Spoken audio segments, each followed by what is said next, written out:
calling on their ancestors for strength, knowledge, and guidance. Shannon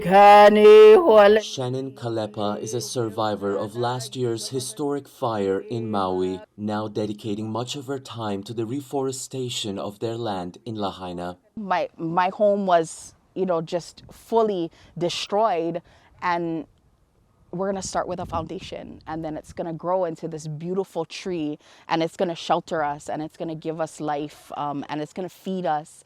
It's going to be that space where our families gather, and so this is that place. Jordan Ruidas is among the founders of Lahaina Strong, a grassroots organization that's been mobilizing volunteers to regrow trees in areas that were once used as plantations and now remain completely dry. That's a big part of this project here, is putting these trees into the ground, hoping to call down the clouds, right? Bring more precipitation down closer, get rain, and recharge these aquifers. And it goes back to the plantation days. Sugar and pineapple take a lot of water, and they started diverting water from our streams to give these crops these water. But when the plantation days ended and all that water is still being diverted, for what and to where?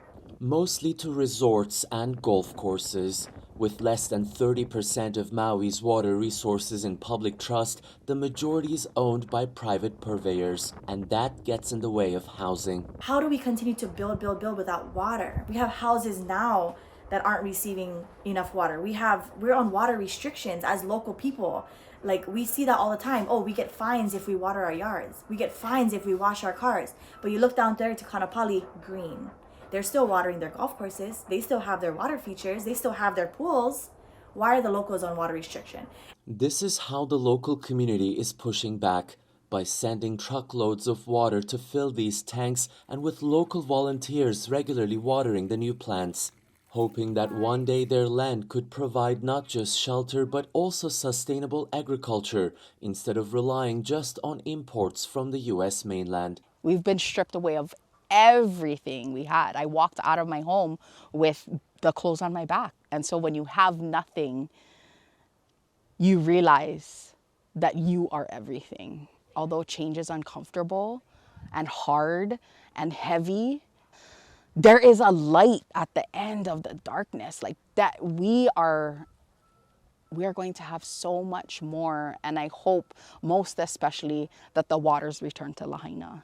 Following in the footsteps of their ancestors, many in the community believe in giving to the land, which they say will give back to them in the coming generations. It is Tiyansan, CGTN, Lahaina, in the Hawaiian island of Maui.